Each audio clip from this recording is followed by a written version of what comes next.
Hello students, आज हम पढ़ेंगे लैंड डेग्रेडेशन और उसके कंजर्वेशन से रिलेटेड कुछ पॉइंट्स।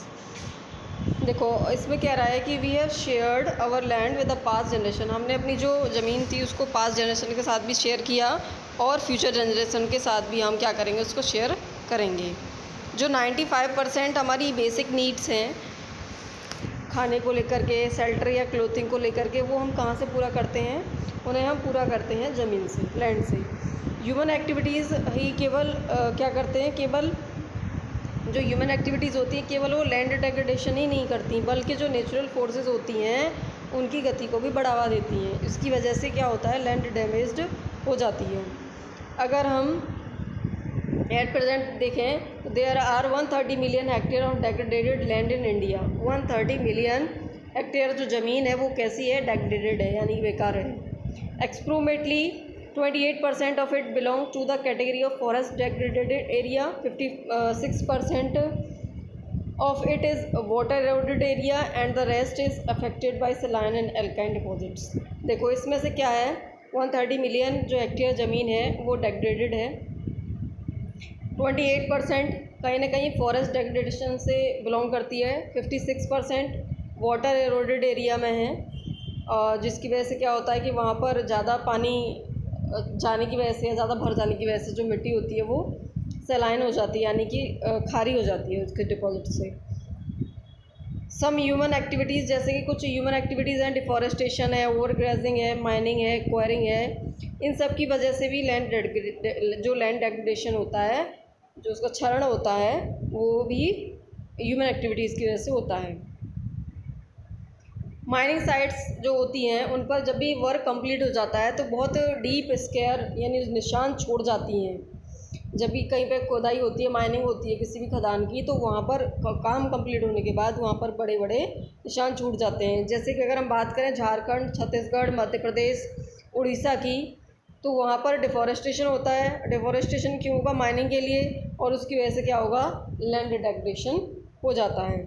और जो स्टेट है जैसे गुजरात है, राजस्थान है, मध्य प्रदेश है, महाराष्ट्र, यहाँ पर ओवर ग्रेजिंग होती है।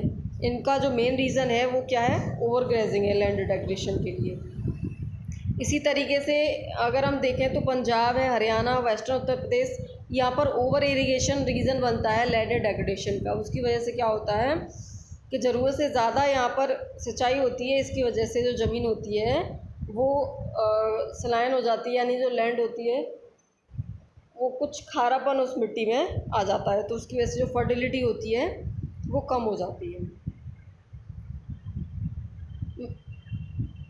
मिनरल प्रोसेस होते हैं, जैसे कि अगर हम देखें लाइम स्टोन सीमेंट इंडस्ट्री के लिए ग्राइंड हो रहा है ना, और जो सेरामिक इंडस्ट्री है उसके लिए कैल्साइट और सोप स्टोन, ये अगर ग्राइंड हो रहे हैं तो इनकी वजह से क्या होता है, जब इनकी ग्राइंडिंग होती है तो बहुत ज़्यादा मात्रा में, जो क्वांटिटी की बहुत ज़्यादा क्वांटिटी में अगर हम देखें तो डस्ट जो है एटमॉस्फेयर में पहुंच जाती है।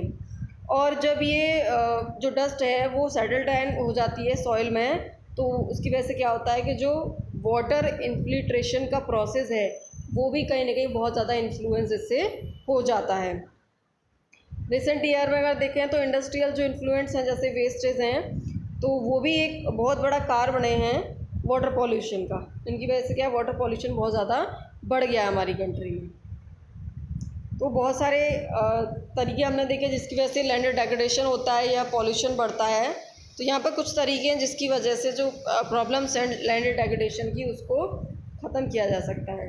एफॉरेस्टेशन है, अगर हम पेड़ ज़्यादा लगाते हैं और अगर हम प्रॉपर मैनेजिंग करते हैं ग्रेजिंग को, यानी कि पास्चर लैंड्स अलग से बना दिए जाते हैं पशुओं को चराने के लिए, तो वहाँ पर इतनी दिक्कत नहीं होगी। लेकिन हर जगह अगर जहाँ पर छोटी छोटी घासें उगती हैं, पेड़ नहीं हैं, अगर वहाँ पर भी क्या होगा कि जो जानवर होते हैं अगर वो ग्रेज करेंगे, चराई करेंगे वहाँ पर, तो क्या होगा कि वो जो घास होती है वो अपनी जड़ से मिट्टी को पकड़े रहती है, तो वो ख़त्म हो जाएगी, जिसकी वजह से पानी के साथ या हवा के साथ या ह्यूमन एक्टिविटीज़ की वजह से क्या होगा, वहाँ से लैंड डेग्रेडेशन होना शुरू हो जाएगा। अगर हम देखें तो जो प्लांट्स हैं उनकी बेल्ट को सही से जगह जगह प्लांटिंग होनी चाहिए, प्लांट्स की ओवर ग्रेजिंग कंट्रोल होना चाहिए। दूसरा ये है कि जो थॉर्नी बुशेस यानी कि जो कटीली झाड़ियाँ हैं उनको भी लगाना चाहिए, जिसकी वजह से जो सैंड डंस हैं, जो मरुस्थलीय एरिया हैं, डेजर्ट एरिया हैं, वहाँ पर जो सैंड डंस होते हैं उनका स्टेबलाइजेशन हो सके, एक जगह पर वो रुक सकें। तो इस तरीके से जो प्रॉपर मैनेजमेंट है वेस्ट लैंड का, और जो माइनिंग एक्टिविटीज़ अगर उनको कंट्रोल किया जाए, और जो इंडस्ट्रियल डिस्पोजल होते हैं, जो डिस्चार्जेस होते हैं, चाहे वो वेस्टेज हों, अगर वो है, अगर उनका ट्रीटमेंट सही से किया जा रहा है, यानी कि उनको प्रॉपरली अगर क्या कह रहा है डिस्पोजल किया जा रहा है सही से, तो उसकी वजह से क्या होगा कि जो इंडस्ट्रियल एरिया है या उसके पास वाला एरिया है वहाँ पर वाटर पॉल्यूशन से बचा जा सकता है, और लैंड पॉल्यूशन यानी लैंड और वाटर डिग्रेडेशन जो होगा उससे हम बच सकते हैं। आगे देखिए क्लासिफिकेशन है सॉइल्स का। इंडिया के अगर हम देखें तो बहुत सारी वैरायटीज़ मिल जाते हैं रिलीफ फीचर्स में, लैंड फॉर्म्स में, क्लाइमेटिक जो सिचुएशन है हर जगह अलग अलग है। जैसे कि अगर हम लद्दाख में देखें तो मोस्ट ऑफ द टाइम वहाँ पर ठंड रहती है, और अगर हम साउथ की तरफ बढ़ें तो वहाँ पर गर्मी ज़्यादा रहती है। तो इस तरीके से अपनी क्लाइमेटिक चेंजेस भी हैं, वेजिटेशन भी अलग अलग तरीके की है। तो इस तरीके से जो सॉयल है उसको कई टाइप्स में यहाँ पे बांटा गया है, उसको क्लासिफिकेशन किया गया है। पहली है एलुवियल सॉयल।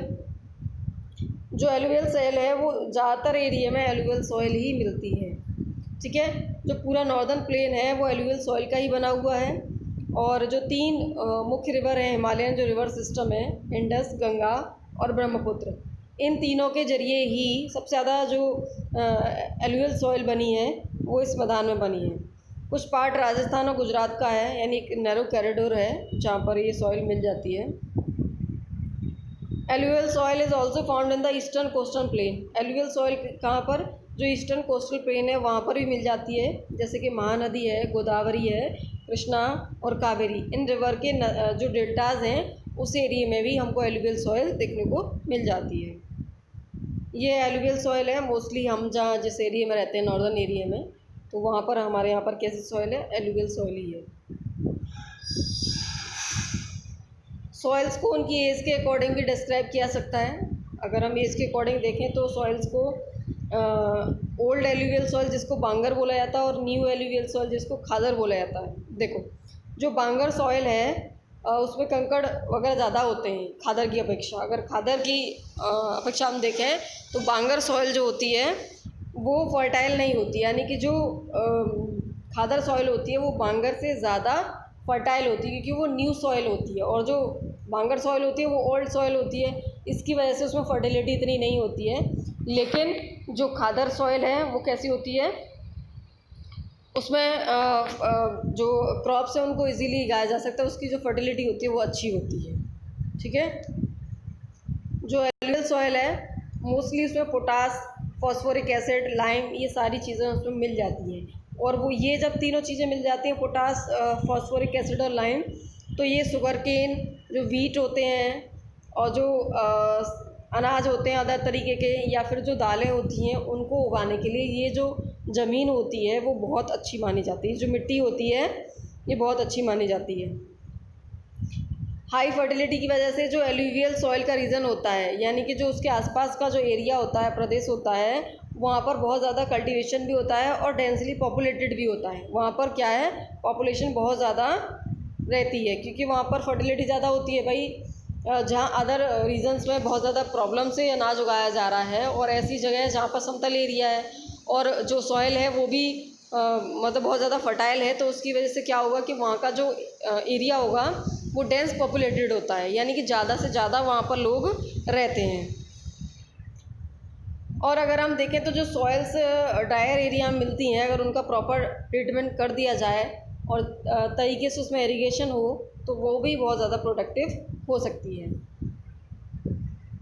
उसके बाद है आपकी ब्लैक सॉइल। तो जो ब्लैक सॉइल होती है ये कलर में ब्लैक होती है और इसको रेवल सॉइल के नाम से भी जाना जाता है। और जो ब्लैक सॉइल होती है वो कॉटन उगाने के लिए बहुत ज़्यादा अच्छी होती है, इसलिए इसको ब्लैक कॉटन सॉइल भी बोला जाता है।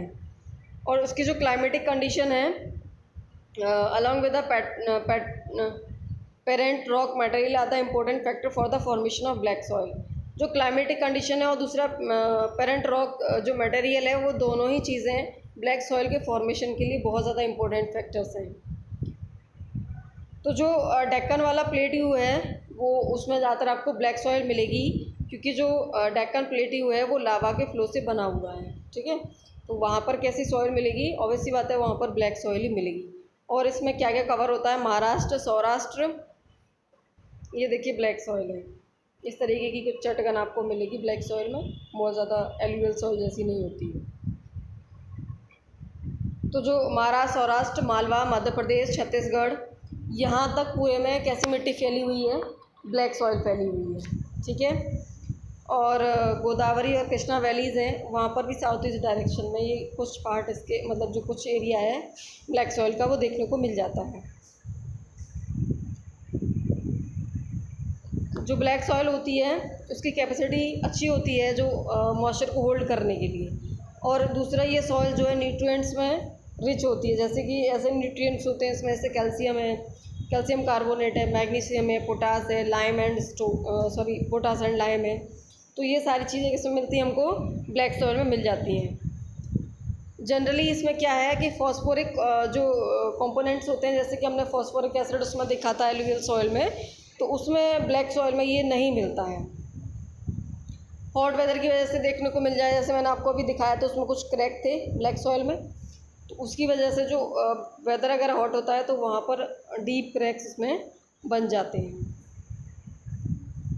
और जब ये सॉइल जो स्टिकी होती है, जब बहुत ज़्यादा नमी होती है तो बहुत ज़्यादा मुश्किल हो जाता है इसमें काम करना, डिफ़िकल्ट हो जाता है। क्योंकि जब भी जैसे कि मान लो फर्स्ट शॉवर होती है, यानी पहली बौछार आती है पानी की, या फिर प्री मानसून का टाइम होता है, तो उस टाइम इसमें काम करना थोड़ा सा मुश्किल हो जाता है, क्योंकि थोड़ा सा ये स्टिकी हो जाती है वेट के टाइम पर।